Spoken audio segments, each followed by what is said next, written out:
Dr. Homebrew is brought to you by 5 Star Chemicals, providing safety and cleaning supplies for brewing, distilling, and winemaking at 5starchemicals.com. Doctor, look. Stand aside, nurse.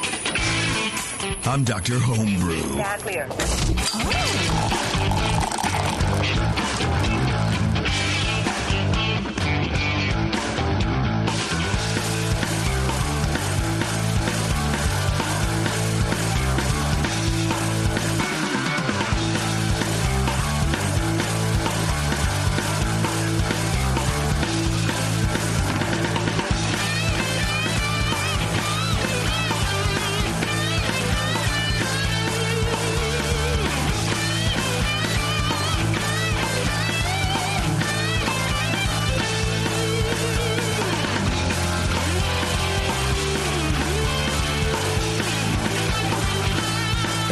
Welcome to the show, everybody. Everyone out there, podcast land, Dr. Homebrew. We're back. It's late September, but, who cares? Who's counting?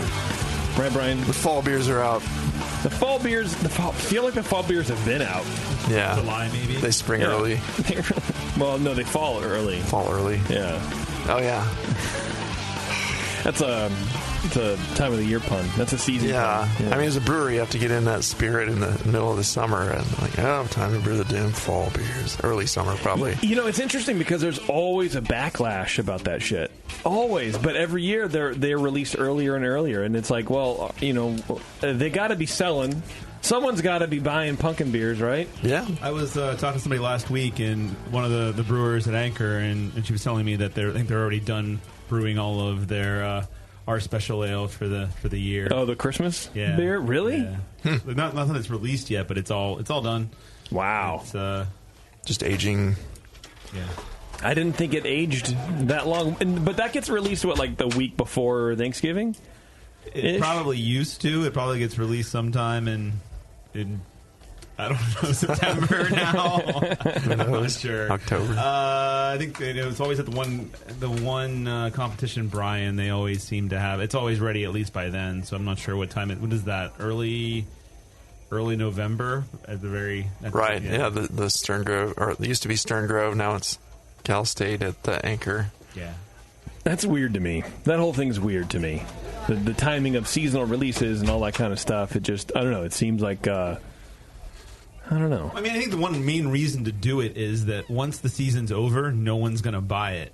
So you get everybody excited for something like, hey, it's Halloween, but once Halloween's over, the stuff's still sitting on the shelf. It's dead. No one's going to buy it at all. Yeah, and you see the first one on the shelves. You're like, oh yeah, it's getting towards fall. The lesson maybe is make less of the beer and just you'd be better off selling out than making too much and having it there forever. And and seasonal people are starting to revolt. Although at the same time, when Sierra Nevada's Oktoberfest came out this year, as soon as I saw it, I picked up a 6-pack of it. Hell yeah. I like it. I'm like, I'm going to buy this beer. And I bought another 12-pack right after that too. But it's a good beer. Yeah, but but that's, I don't know. But yeah, I'm like, I was like, that's kind of early, but that's cool. I want to get it when it's fresh and right.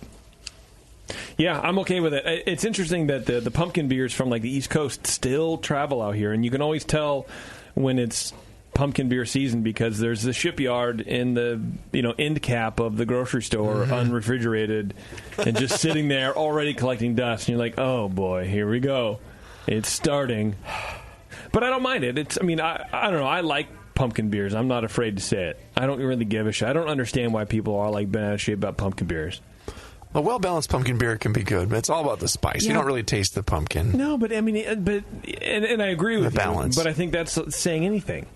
Yeah. Well, a well-balanced oatmeal stout can be good. But well-balanced cucumber beer could be good. It could be. Yeah. We don't know that for sure yet. I like seeing the German Oktoberfests come out. Yeah. Well, but again, a well-balanced Oktoberfest can be good. So I don't know. It's like, well, I don't understand why the hate for pumpkin beers. I think it's a hate for all things pumpkin. Really, I think it's really spread now to things like hand soap and oh my dude, lattes. Man, last year my wife got a fucking little pump thing of pumpkin spice hand soap, and I about murdered her. You about drank it. It's like my hand smelled like a white girl in Uggs for like the rest of the day. It was really weird. It's kind of good though. But anyway, this is Dr. Homebrew, of course, not the Pumpkin Beer Show, not the I Hate Everything Show, which is usually most of my life. We have two guests in the studio today with beer that we're going to be trying. We have Jonathan with something called an International Pale Lager, which apparently has no hops in it, but instead a tea for bittering. International Pale Lager. That's a thing, right? Yeah. All right. And then Dan with a Cucumber Bohemian Pilsner, for lack of a better term. That's a pretty good term for it, actually. All way too fucking quiet. You want to make up a different name for it if you'd like. The pause generally means we should be communicating in some fashion. Brian's on his phone. Brian's an 8-year-old girl now. He just is on his phone. There he goes again. Yep. What are you looking up, buddy? I'm just laughing here, which is the worst part too. Laughing doesn't really work well. No. Doesn't translate well on. Brian? Let's play a game. What's Brian to looking give up you on an his example phone? of some international pale lagers. Right? Have you ever had Singha? That like is it Thailand or Vietnamese? Yeah, It is Thailand or Vietnamese. Okay, I think that's the Thai. Is it Corona the international? Corona Extra. Yeah, Corona is an international pale lager. Birra Moretti, the Italian one. Never had the that. Asahi Super Dry. I don't know about the Super Dry. Have you ever had a beer called Heineken? I have had You mean Lagunitas? No. Wait, yeah. There you go. I've had a Lagunitas before. Yeah, skunky in the green bottles, but Heineken is an international pale lager. Well, I guess it is. What did it used to be before someone made those three fucking names and squished them together? What would Heineken have been called before international pale lager? What was the name for it? Premium lager? Premium, yeah. Premium lager. We should know this. We should just be able to spit this information out. Yeah, premium. There's only so much information your mind can hold. I know. It was called a premium American lager, but people probably bitched because there's so many international styles in there. Like, why is it a premium American lager? These are international style. Because it still had the Singha, Heineken. Really? Well, then why not premium Stella, international lagers? That's because you take the word premium out of them, and now I don't want to drink them. Yeah, I'm really keyed into marketing. No matter how they name it, people are going to complain. I don't envy those guys that write the guidelines. No, not at all. They do a pretty good job, I think. Though, I mean, what do you think is harder, timing a pumpkin beer release or writing a beer style guideline?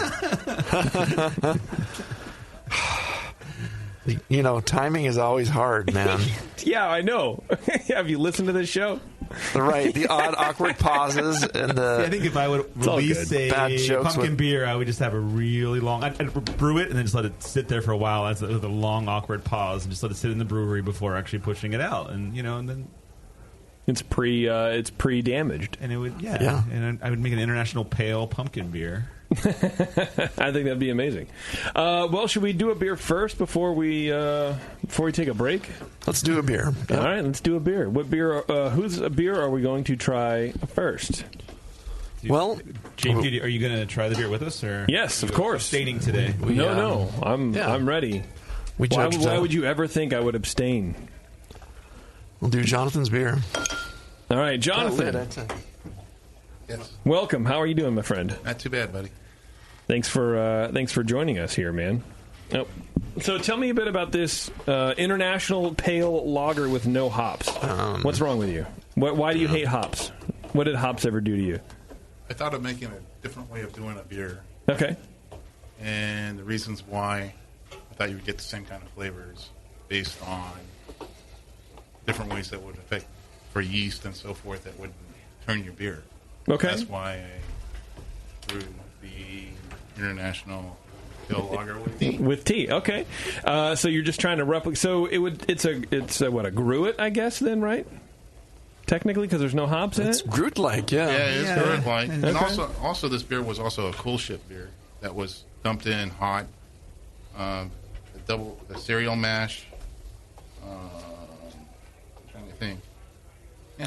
We'll get more of that later. A cool ship beer. What did you do? You have a cool ship? And I have a cool ship at home. Man, fucking homebrewers, dude.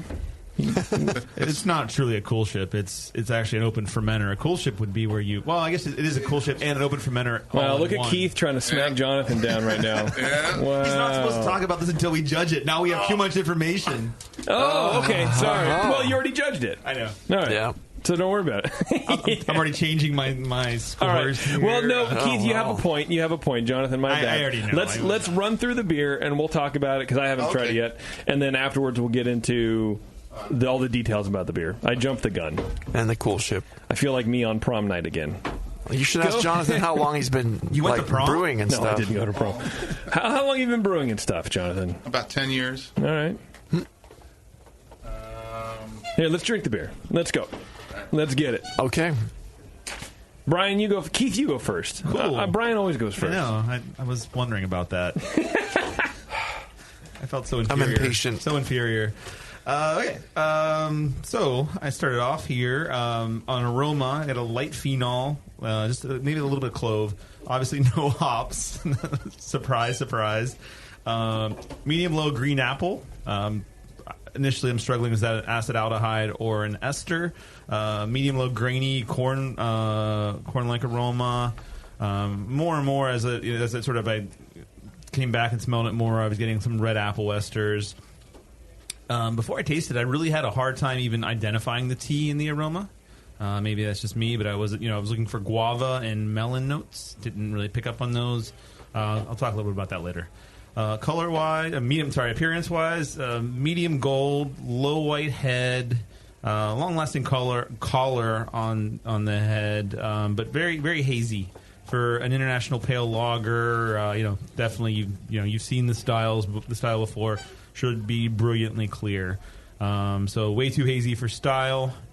I almost call it a haze bomb. No, I'm kidding. And I gave it a 1 for appearance, which I rarely do, but just had to do it. Flavor, medium low sweetness, some notes of corn, no hops again. Getting a lot more tea this time around. For me, it came across a lot as peachy. Is the flavor I got from the tea. Yeah, like a peach O, the candy, the peach O candy. Yeah. Yep. Just still getting a little bit of that phenol flavor. I'm sorry, the phenol that I was getting also in the aroma. Otherwise, I thought it was fairly clean. Balances toward the malt, but not overly dry either. So the style, I think, is maybe a little bit sweeter than the style would allow, but maybe also the tea isn't giving as much of a balance as the hops normally would. Medium low body, very low carbonation. It was out of a growler, so I'm giving it a little bit of a pass there. But for the style, I'd like to see a lot more carbonation. This is a style that needs a lot of carbonation, and I think that would actually help this beer out a lot too. And I'll talk more about that. Low tea astringency, light creaminess. Actually, there's more creaminess than I expected, but that could almost also be that there's the lower carbonation gives me this perception of creaminess. No warming.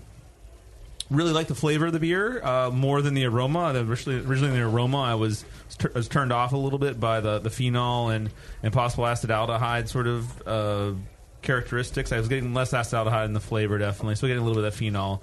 Like the fruitiness of the tea. I think it's pretty interesting, and I don't know. I think the style is an interesting mix-up of styles. I'm not sure it's necessarily the very best one. I think kind of the tea playing with an ester from more esters in an ale yeast might actually work a little bit better.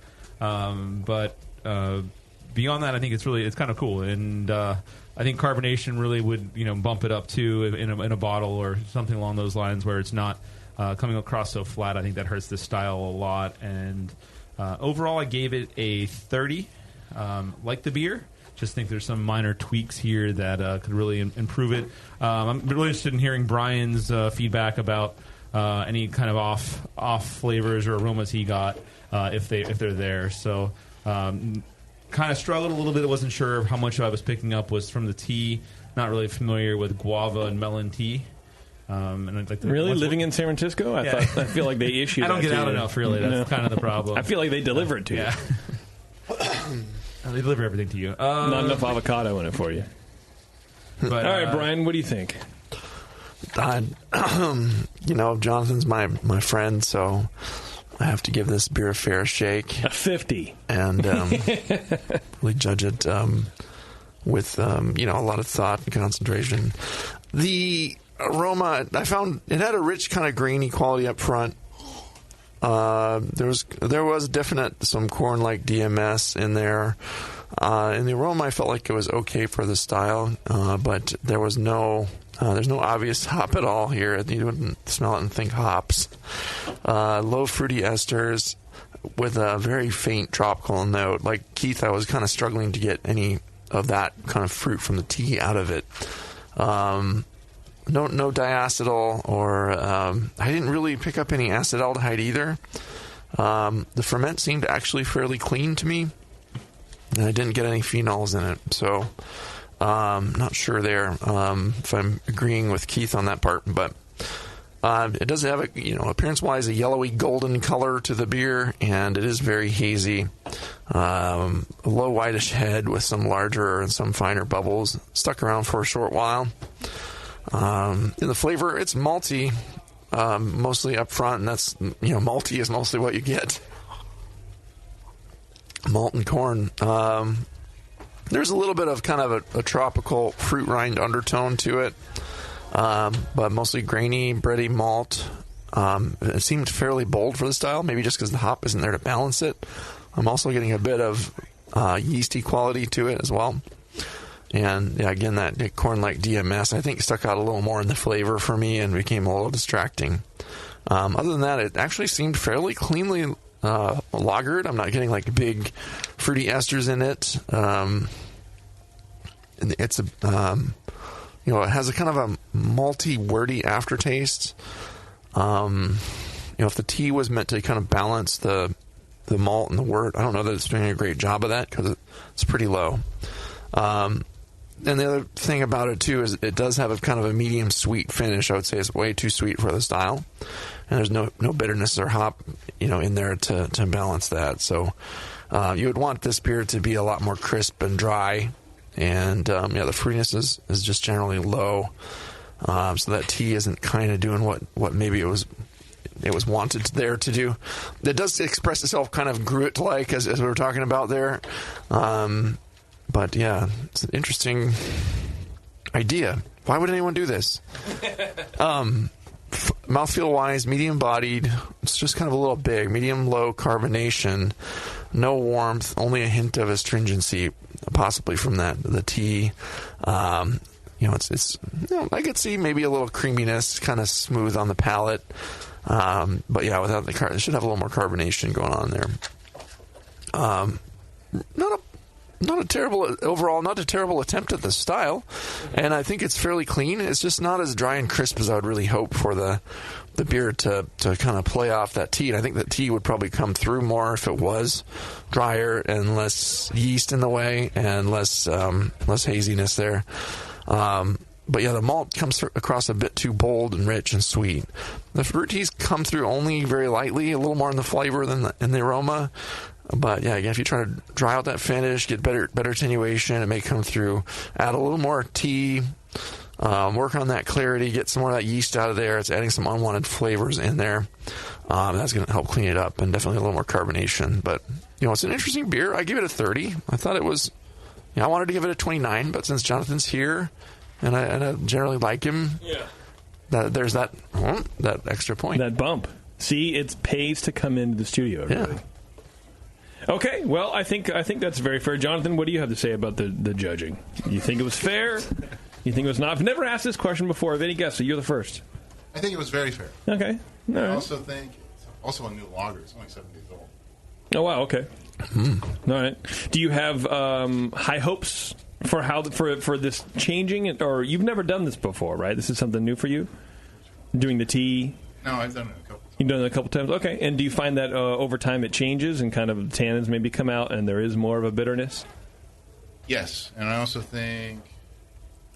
I'm trying to think. Yes, it does come out more. Okay. It comes out more. How much tea in the 5 gallons, and what's the balance of the two teas? So basically use a 1.5 ounces of guava, 1.5 melon drop, beginning of boil and at the end of boil. The beginning and at the... Okay.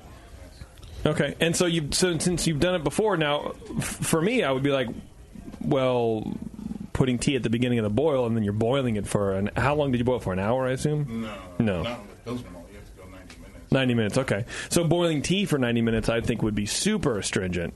But I don't get any of that. And so do you have, like you said, you have experience with this. Did you do something different to... Because you're steeping. So basically you're steeping it for 3 to 4 minutes. Okay.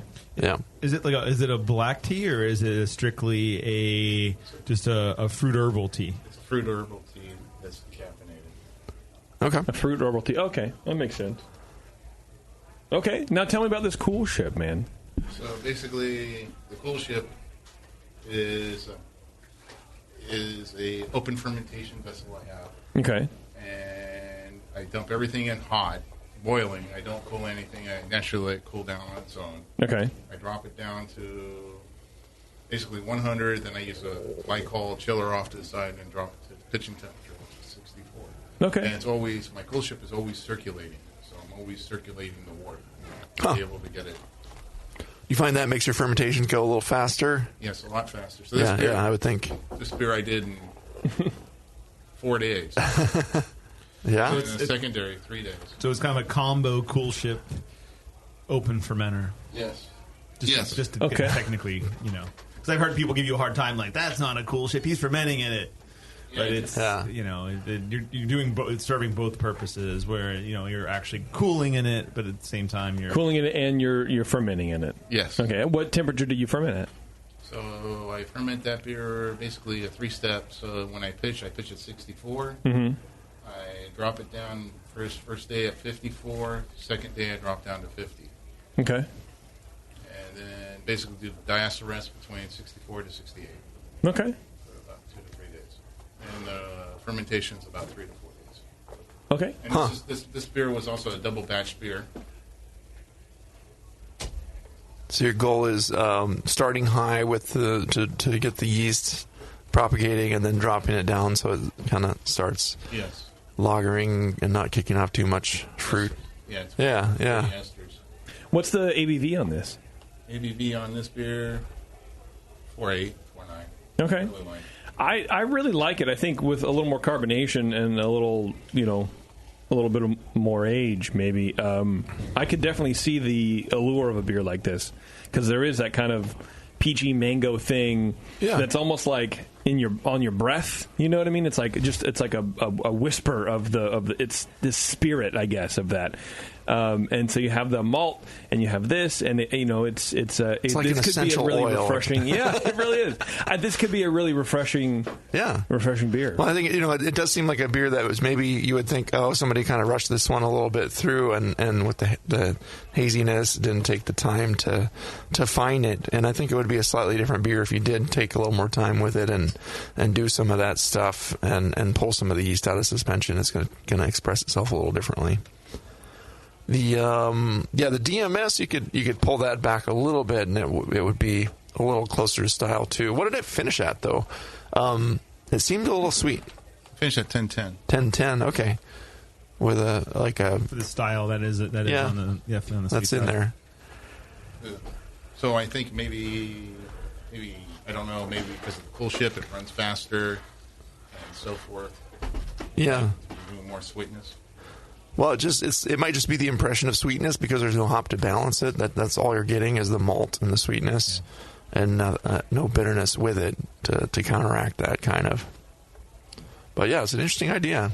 I think I would go with a little more tea, clean it up a little bit, and it's a pretty cool beer. I like it. Yeah, absolutely. Do you have any questions, Jonathan, for these quote unquote gentlemen? Can't think of anything. Okay, perfect. Do you get any off aromas at all, or do you think that mostly is just yeast that I'm picking up on? I think I think it's combo really. And I think I did mention the corn when I was judging it as well, but I think DMS is something that I am picking up on this, and maybe a little bit of yeastiness, but I think that combo with the tea. I think I initially said a little phenol, but I don't know if I really believe in that. I think I do have a very low threshold for anything that's kind of even bordering on phenol. So I think that tea is a lot, but is throwing some a little bit. You know what I mean? It being an herbal. And the yeastiness is like a fresh yeastiness kind of. It's not like a stale, No. It's there for dying yeast thing. Yeah, it is kind of reminiscent a little bit of like a dough that you're working on, starting like a sourdough. Yeah. Something like that. Yeah. All right, well, let's do this. Let me take a break here, and then we're going to come back, and we're going to try another beer. Actually, before I take a break, I want to tell you guys about the iDip. The Smart Brew Water Testing Kit, which is the iDip, incorporates a revolutionary photometer system, which is the first and only one on the market with its own app. You can use it for home or in your commercial brewery, because everybody knows it takes great water to make great beer. The iDip pairs via Bluetooth and updates your water results instantly to your own personal water profile. You can email the results to the rest of your brewers or post it to your Facebook page and let your homebrew club get the lowdown on your base water profile. It has the ability to test over 40 different water quality tests. 4 come preloaded, and more are available. You can test for things like total alkalinity, chloride, calcium, hardness, pH, sulfate, and more, with only 4 mils of water needed for each test. And there's a special here for everybody, for all you podcast listeners. Enter code TBN10 at checkout and save $10 on either the standard or advanced Smart Brew testing kit. Go to smartbrewkit.com for more. Okay, we're going to take a quick break, and we're going to come back, and we're going to try some more beers and probably laugh at Brian a little bit more. We'll be right back. Hello, fellow BNers. This is Sully from the 21st Amendment Brewery located in San Francisco, just 2 blocks from Giants Park.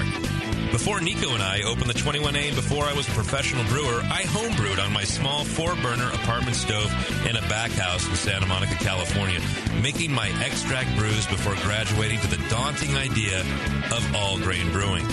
Homebrew books and information was hard to come by back then. The internet hadn't been invented yet, along with other things we take for granted today, like electricity and potable water.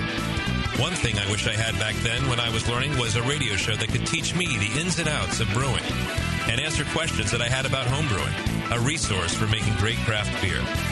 The 21st Amendment Brewery is excited to be a proud sponsor of Dr. Homebrew, a great show that teaches you what you need to know about making incredible beer. Good stuff.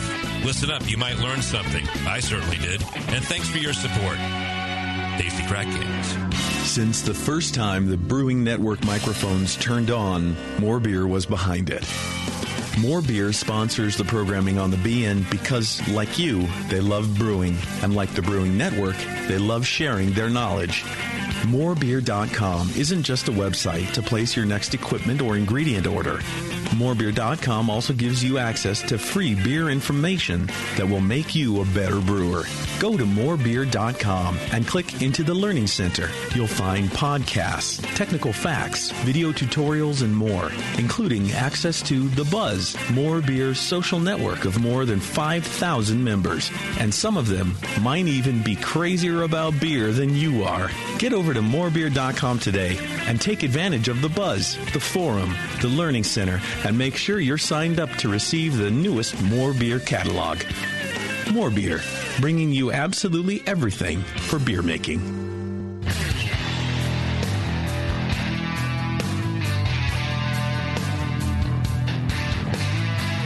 Now, back to the examination.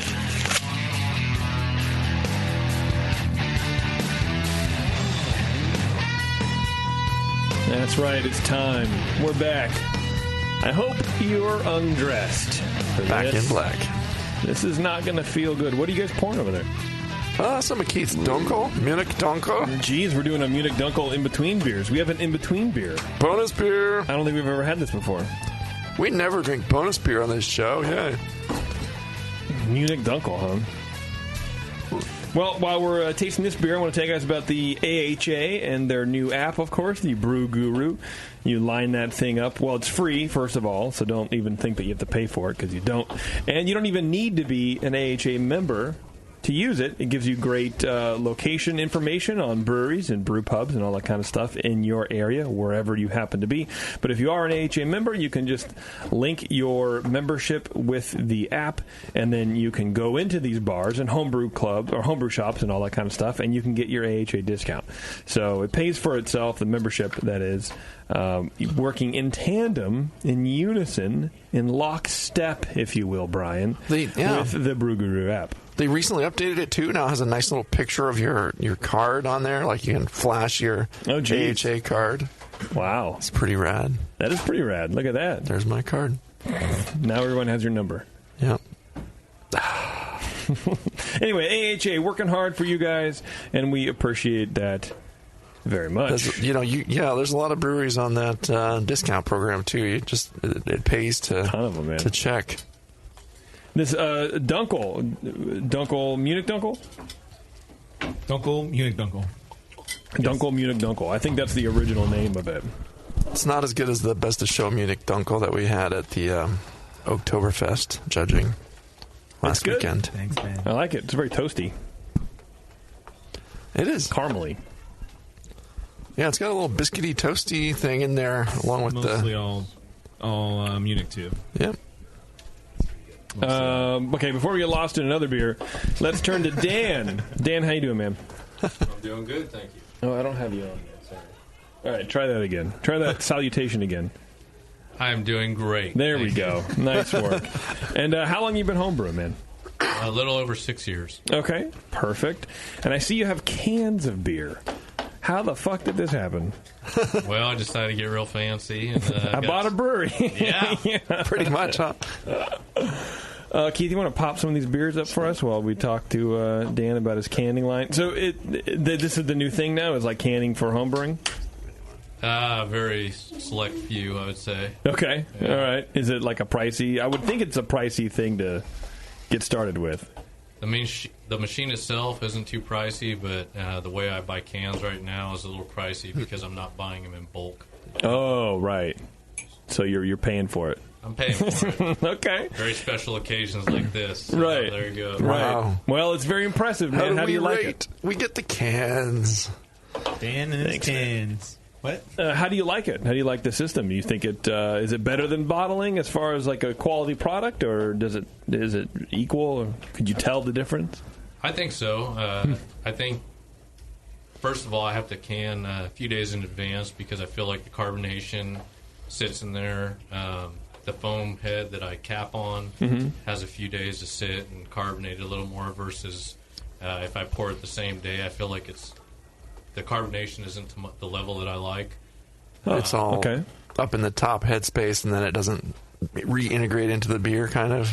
Exactly. Yeah. That's how I feel personally. But I do sometimes, if I'm going to can a whole keg of beer, I'll over-carbonate it just a little bit.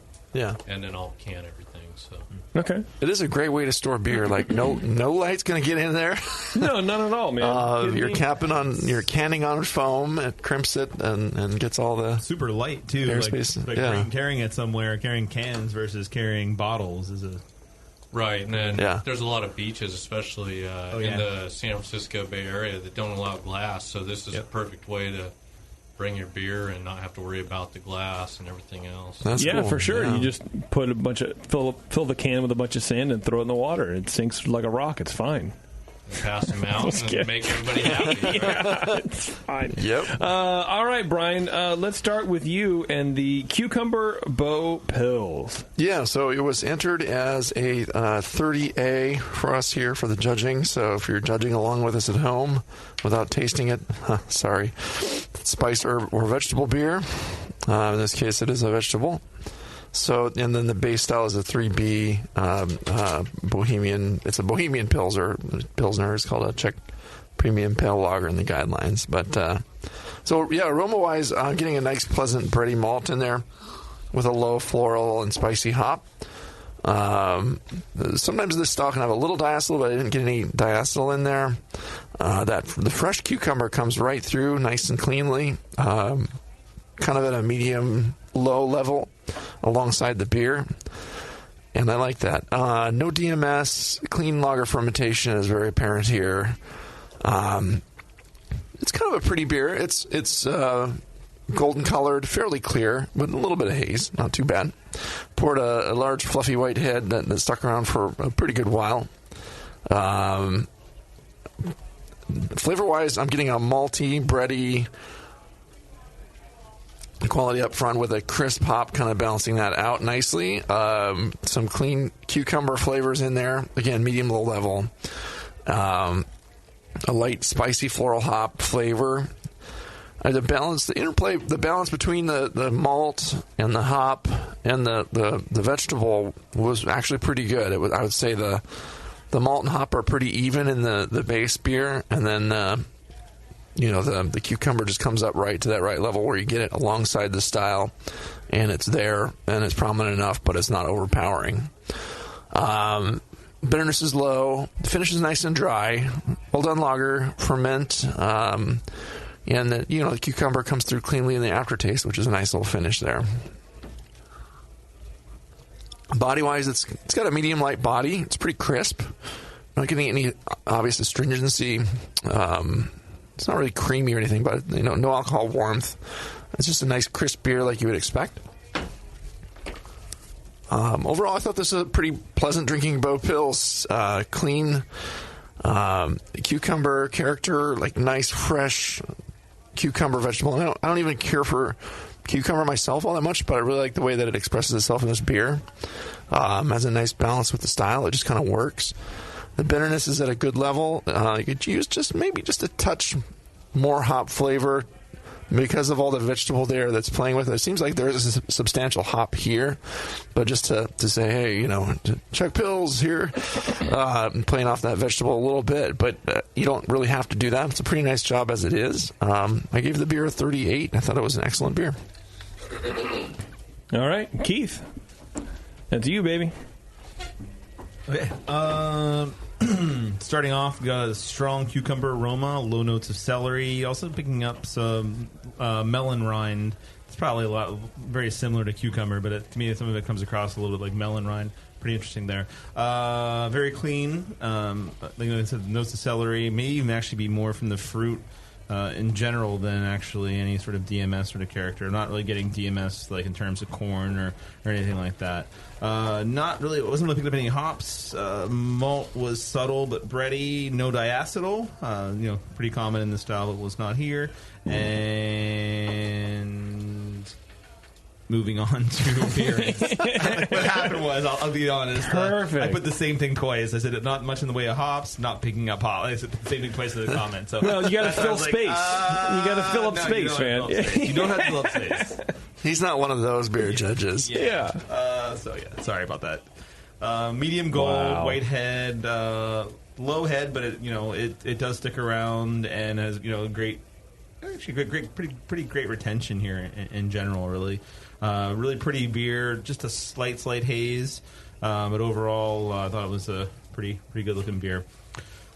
Flavor, strong cucumber and melon rind notes, medium bitterness. Hop flavor is really on the low side for this style. Get some little of that in the future in my notes here too. Fermentation is very clean. Balance is even.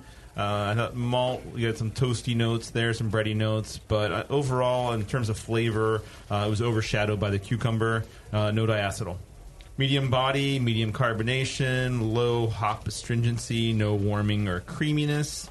And overall impression, I thought it was a very tasty and fun beer. Great cucumber character. It was kind of interesting how it was coming across to me as the melon sort of characteristic, but that could just sort of be a sort of fruit rind sort of thing between those melon and cucumber. But I had kind of a little impression of both when I'm tasting this beer.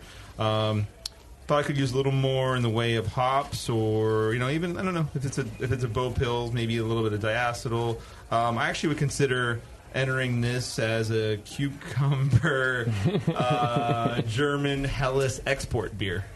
It sounds stupid, but I think it may fit that style a little bit better than the Bo Pils. The malt for me didn't stand out as much as a Bo Pils necessarily would, and I thought the hoppiness and also possibility of diacetyl felt it fit a little closer to that style. You said that, and that all made sense. It really did. Yeah. I'm worrying about the water, too. Did you get any, mineral quality at all? And I knew you were going to ask me that. And no, I didn't really get a lot. No. Maybe, it seemed like the water worked for the style. Yeah, I think it was good. I thought the cucumber was good. I mean, maybe a little bit high, but I thought it was pretty darn good. I thought, I enjoyed this beer a lot. I gave it a 36. I thought it was well done, and I really enjoyed drinking it. I think that the reason that the beer works is it's a pretty refreshing beer style to start with. And with the cucumber there, it comes across as kind of that cucumber water thing, ice cold cucumber water, refreshing drink that you get at the spa or whatever. You're like, I'm at the spa drinking beer. This is awesome. Like a day spa or like your hot tub? Because either way, we're about to find a window into Brian's life. Yeah, either way. The day spa thing. Okay. I don't have a hot tub. But you go to a day spa to drink Coke, to drink cucumber water. I don't drink cucumber water. Was the mud bath good? The seaweed wrap? Yep. It was great. Thanks, guys. You're welcome. Dan, okay, man, tell us about this beer, dude. How did you add this cucumber? Please. All right. Well, basically, I wanted to go with the traditional Bohemian Pilsner. I used all Bohemian Pilsner malt. Okay. Went with Saz hops and the whole thing. I ended up using basically about 2 ounces of Saz hops. 5-gallon batch. 5-gallon batch. Yep. IBU was actually 22.5. And basically with the cucumber, I just took first place in a competition with this recipe. Nice. Very good. Congrats, man. It's my first competition, so I was pretty happy with that. Yeah, that'll do. You should retire on top now. I'm done. After 6 years, you finally... That's it. Yeah, that's it. I'm retiring. Just started, just finished. Exactly. Cucumber, I've done a few different ways. Tried it in the boil, and it tastes kind of like a roasted vegetable, and I didn't like it that way. Basically, I cold crashed and brought it down to 34 degrees, and then peeled cucumber from the organic cucumber from the farm stand by my house. Okay. Mm-hmm. And then juiced it, and then added the juice only. So it gave it a really fresh, fresh cucumber taste and scent without, being any kind of added flavors or anything like that. Yeah, I think the juicing is probably a really good way to go because you're not getting so much of that just plant matter in there. You're getting the actual juice and the flavor from it. That's good. Yeah, I think it's probably fairly delicate too. That you're getting some. You said you were getting sort of vegetable flavor, but it's still to keep that flavor. Yeah, and hard to... how much did you add? Like how much juice or water? What is it called? Because it has juice nor water, right? Vegetable juice. Cucumber juice? It's a vegetable juice. Vegetable juice? How much vegetable juice did you add? So this here, 5-gallon batch, it was 1 cucumber, but I went through 3 of them, and I poured just a tiny bit out to taste it before I added it because I wanted to taste what I was adding to my beer first. Yeah. Mm-hmm. And I know that you guys mentioned mineral and stuff like that, so I build my water from scratch from RO water. Okay. This was a very basic mineral. I basically had 48 parts per million of calcium and then 86 parts per million of chloride and nothing else. So there's 1 part per million sodium and 4 parts per million of salt. So okay. So you had 3 cucumbers. You juiced them all separately, and you tasted them to find out which of the one. What flavors were you looking for? I just want to get a really ripe, fresh cucumber, not overly ripe, not bitter. And it took 3 before I bought quite a few, actually. Wow. Okay. Cucumbers for days, dude. Yeah. Okay. This is the one. Yeah. When you tasted that one, were you like, man, day spa? That's what this one tastes like right here is the day spa. And it's like the time Brian and I went to the day spa together. You were tempted to just drink that juice right there, I'm sure. Yeah. I actually sliced a few up and put them on my eyes and went out and had a beer. There you go. Yeah. Awesome. Okay. Well, that's very cool, man. What was the yeast strain, by the way? I don't think. Oh, there you go. That one was White Labs 001. And then mashing, did you do a decoction or just a basic single infusion or a step mash? What do you got? So the first one I did, the one that I actually entered in the competition, it was a little hazier than this. I did a step mash on that one. I did a protein rest at 131 degrees or so. Then I bumped it up to 150 and let it go for a while. This one here, the first one I used Bohemian floor malted. Okay, malt, so I did the protein rest. Yeah, a little less. There was a little haze to that one. They still rated it number 1, but I was like, it was a little hazier than I liked for Pilsner. Because the malt wasn't as modified, or your, I don't know, where do you think the haze was coming from? I'm not sure. I thought at first maybe it was a cold haze, but I rolled that out. And then I thought maybe it was my water profile because I went pretty low on the minerals on that one. So this one I bumped them up just a little bit to get my calcium almost to 50 parts per million. So I'm not sure. I filtered both of them. Yeah. No, the water tastes pretty clean. It's not screaming like I'm full of minerals here. So, I think the chloride gives it a little sweetness edge to the malt, kind of. Is it a little soft? Just Is enough. there a softness? It should be very soft water. It should be very soft, have almost no minerals in it. And that, well, good. That's what I get. Yeah. Nice job, yeah. Yeah, tastes good, man. Okay, we're going to take a break, and then we're going to come back and go to the spa. Talk about stuff. Yeah, Brian has to go to the spa. The night spa.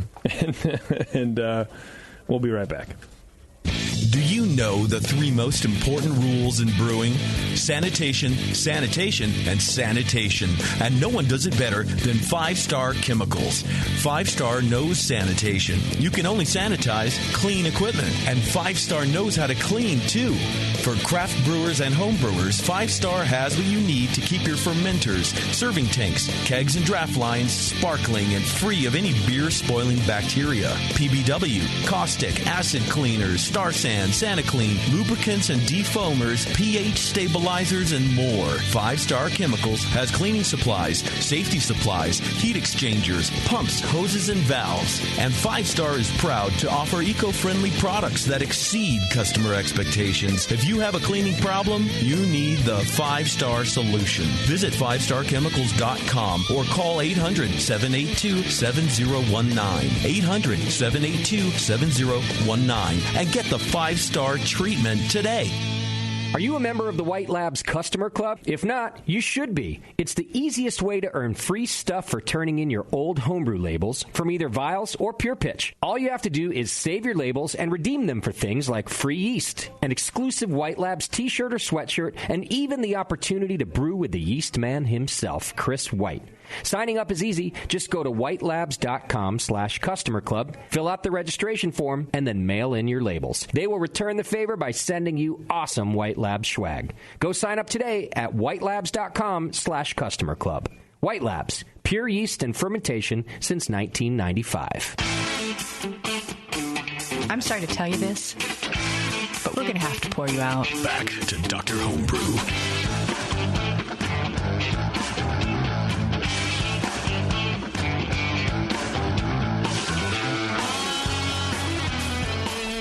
Okay, thanks for sticking with us, everybody. We're just about to wrap it up here on Dr. Homebrew. And see, I did all my things. And yes. I had more questions for Dan real quick, though. Yes. Dan, are you up for more questions? Or are you done? The I'm lagering. always up for more questions. Did we talk about your lagering regimen? No. We didn't. Because we made Jonathan answer that. We did. So just give me a brief rundown of the lagering you did. So basically, I didn't bring my brew sheet with me. I couldn't find it on this one. But I think I pitched the yeast on this one about 63 degrees to get it kind of started. And then over the next few hours, I ended up dropping it down to 53 degrees. Okay. And then once it finished, I bumped it back up to about 60 for a diacetyl rest. And then I cold crashed. I think I left it there for about 4 days, and then I cold crashed it. So yeah, you did a good job getting the diacetyl out of there. I was going to mention that. So cool. And did you have any questions for us? Because we didn't really ask you that. But that's right. I forgot. Do you have any questions about their feedback?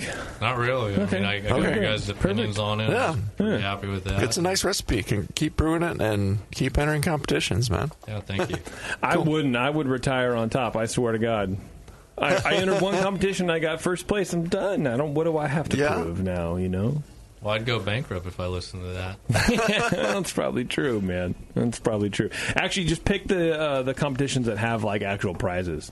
There you go. Like a thing. Like money prizes, probably. There you go. Yeah. Or free beer. Free beer is always good. Free beer is pretty good, too. There you go. Okay, well, we do have our $40 Grog Tag gift certificate to give away, which is the Grog Tag. At least your beer will look good. $40 gift certificate. And that goes to the unofficial runner-up here of our unofficial points total. Brian, why don't you go ahead and announce the winner of the Grog Tag gift certificate, please? Our runner-up is Mr. Jonathan. All right, Jonathan, there you go. Yes. Congratulations. He's going to make his beer look good. This is a weird show because we give prizes to not the winners. So we're weird like that. So you get a prize, my friend. You score. You definitely, and you get free beer. And then Dan gets free beer too. Dan doesn't need any prizes. He's already got a canning line, man. I'm happy. Yeah, the 1%. Anyway, I think that is it. I think we're done with Dr. Homebrew for tonight, right? I think you're probably forgetting something. I probably am. I always do, man. I always forget something. I want to thank my mom and my dad. I'm not winning an award either. All right, everybody. If you are listening live, stay tuned. We'll be back in about 20 minutes or so with another edition of Dr. Homebrew. If you're on the podcast and there's another episode ahead of you, push next, I guess. I don't know. Or just sit there and wait for this whole thing to play out and you hear my voice and drone on and on and on. Don't forget, we have a bunch of other good shows on the Brewing Network, like, I almost said like Dr. Homebrew. Like The Session, like Dr. Homebrew, and Brew Strong, Sour Hour. And there may or may not be a show in the works with Warren and myself. So just just teasing that out there for Lunch everybody. Meat 2, the sequel. I wish, dude. I wish. Anyway, thanks a lot, everybody. Be good to yourselves and each other, and we will see you next time.